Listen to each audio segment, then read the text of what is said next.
Mi nombre es Bernardo Díez, vamos a ver el tema de patentes de invención y modelo de utilidad en esta cátedra de Derecho Comercial de la Facultad de Derecho de la Universidad Nacional de Mar del Plata. Vamos a dividir el tema en dos bloques. Un primer bloque que va a apuntar a la parte general, a los requisitos que van a tener que reunirse para registrar una patente o modelo de utilidad, y una segunda parte que va a versar sobre el trámite para el registro de las patentes, así como también algunas implicancias del sistema de modelo de utilidad. Si partimos de la patente como una creación intelectual, podemos definirla técnicamente como el certificado o título que nos da el Estado a través del INPI, que es el Instituto Nacional de Propiedad Intelectual, como creadores de una invención, siempre que reunamos los requisitos que nos exige la ley y que no nos encontremos dentro de las causales de exclusión de patentabilidad que regula el artículo 6 y el artículo 7 de la ley 24481.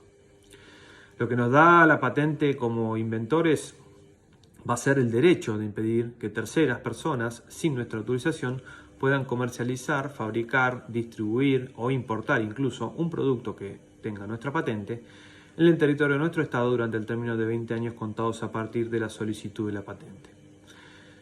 El título se otorga a cambio de que el inventor no solo utilice la patente en la industria, ya sea por sí o por terceros, sino también poniendo como condición que realice una publicación que permita la divulgación de esta invención para que se pueda avanzar en el estado del arte dentro del marco de los estados. El régimen jurídico de las patentes de invención y de los modelos de utilidad va a estar comprendido no solo por la ley 24481, sino también por el acuerdo TRIPS, por el Convenio de París para la protección de la propiedad industrial y también por nuestra Constitución Nacional. La Constitución Nacional va a ser la piedra base, fundante no solo del derecho a obtener una patente, sino del derecho a la propiedad intelectual en general. En sus artículos 17 y 75, inciso 18, sienta principios generales que deben ser respetados por nuestra legislación de propiedad intelectual. El artículo 17 puntualmente reconoce el derecho de propiedad exclusivo a todo autor o inventor sobre su descubrimiento, obra o invento por el término que acuerde la ley. Y el artículo 75, inciso 18 de la Constitución va a hablar, en la cláusula llamada del progreso, de la facultad o de la función del Congreso de proveer todo lo conducente a la prosperidad del país y a la introducción y establecimiento de nuevas industrias por concesiones temporales de privilegios, haciendo clara alusión a la propiedad industrial e intelectual. Es en cumplimiento entonces de estos preceptos constitucionales que la ley 24481 va a crear o reconocer las patentes y certificados de modelo de utilidad, los cuales, si bien son diferentes entre sí, van a presentar una línea o un tronco común que va a estar dado por la facultad de explotación que va a tener el titular, ya sea de una patente o de un modelo de utilidad, por un tiempo que acuerda la ley, con carácter exclusivo. Si vamos a meternos en los requisitos de patentabilidad, van a ser básicamente tres. Una invención que va a tener que ser nueva, va a tener que tener altura inventiva y va a tener que ser aplicable industrialmente. El artículo 4 trata estos presupuestos, es concordante con el artículo 27.1 del TRIPS y va a brindar definiciones bastante precisas en cuanto a estos requisitos de patentabilidad objetivos. Va a definir lo que es una invención, como toda creación humana que permita transformar materia o energía para su aprovechamiento por el hombre. Si bien es una definición un tanto vaga, podemos decir entonces, ampliando un poco esta definición, que la invención va a ser toda indicación de una solución como medio para solucionar un problema que es el resultado que tratamos de conseguir. Va a tener que ser novedosa esa invención, o sea que no debe estar comprendida en el estado de la técnica. En este punto, la novedad va a tener que ser internacional, no solo nacional, sino también tiene que ser internacional. La novedad va a resultar destruida si ese conocimiento se hizo público antes de la fecha relevante, es decir, si ha sido divulgada fuera del ámbito privado. Vamos a entender como fecha relevante la fecha de la presentación de la solicitud de la patente ante el INPI.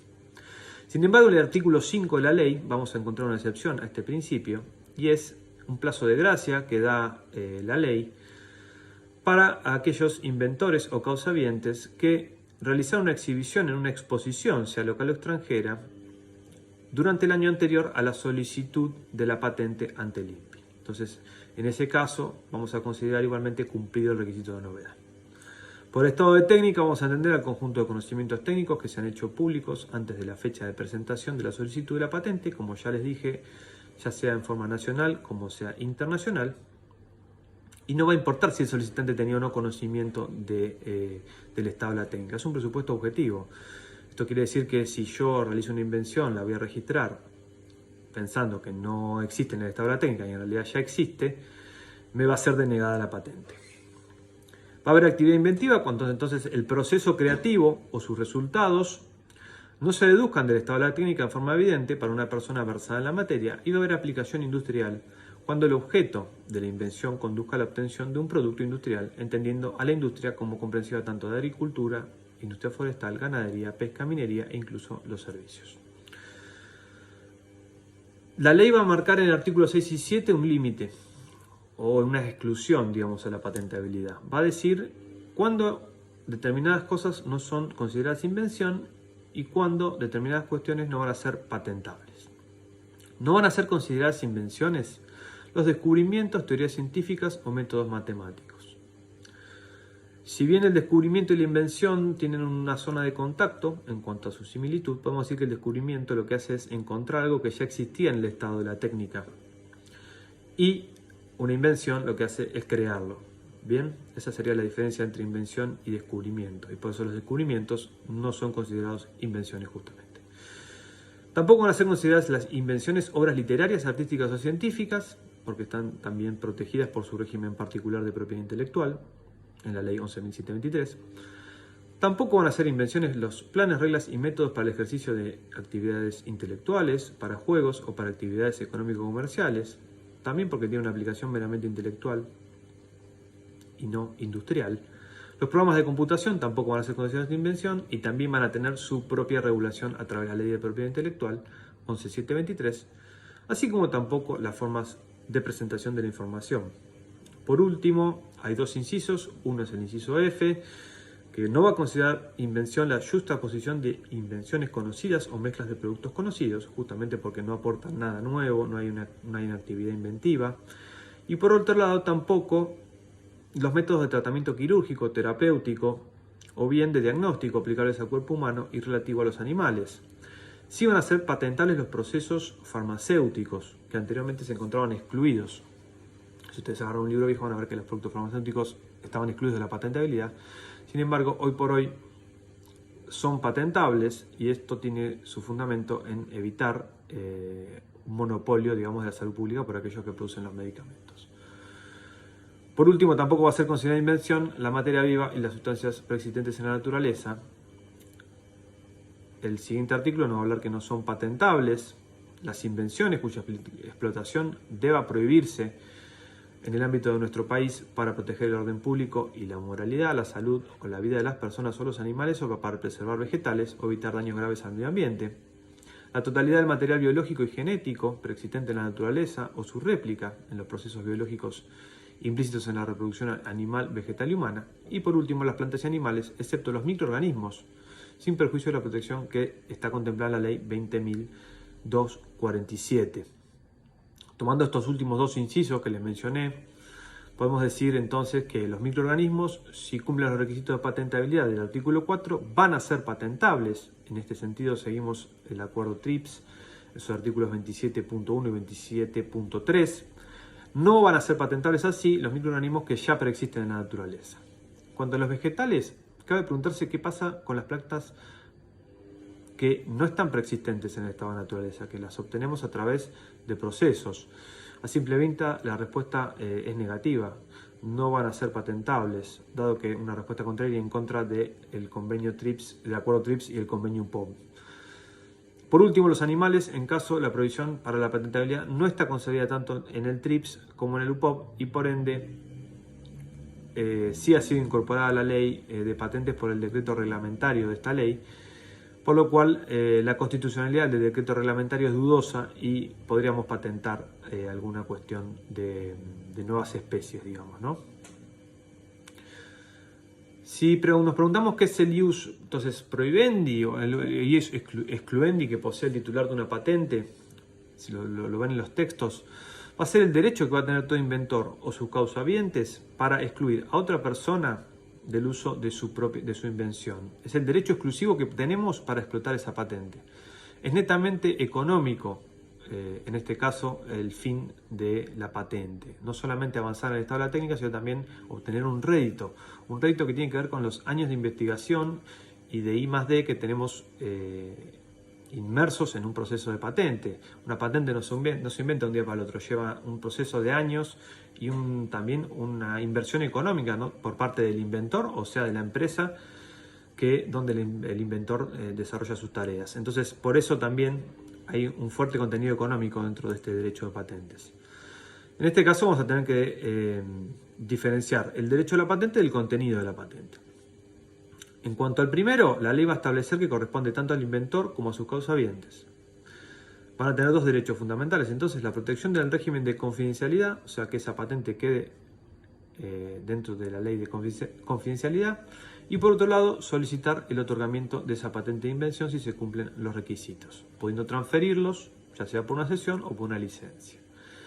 Y respecto al contenido de la patente, se va a conceder al titular o a sus causahabientes el derecho a impedir de que terceros realicen una serie de actos respecto del producto o del procedimiento patentado. Así, los terceros que van a realizar actos sin contar con la autorización del titular van a estar incurriendo en un ilícito penal, fundamentalmente.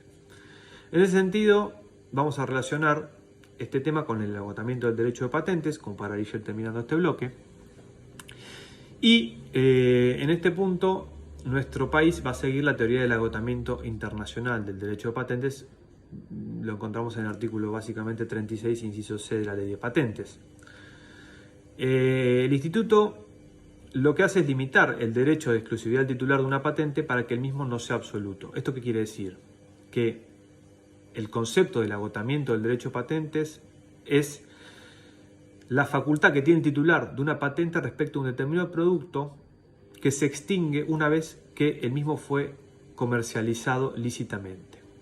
Vamos a ver que hay tres tipos de agotamiento de patentes. Uno que es nacional, uno que es regional y uno que es internacional. Como ya les mencioné, nuestro país recepta al internacional, y esto quiere decir que el titular no va a poder ejercer ese ius excluendi o prohibendi que mencionamos anteriormente con posterioridad al momento que el producto fue puesto lícitamente en el comercio. De esta forma se permite la circulación libre del producto, una vez que fue comercializado en cualquier país. Si nosotros siguiéramos la teoría del agotamiento nacional, que es más proteccionista, va a significar esto que el derecho del titular de la patente se va a agotar cuando el producto patentado es introducido lícitamente en el mercado nacional, conservando la facultad al titular de oponerse o impedir que se importen productos con esa patente en nuestro país. Bien, con eso terminamos el bloque general. Y en el próximo bloque vamos a tratar el tema del trámite ante el INPI de la patente, los modelos de utilidad y también la titularidad de las invenciones.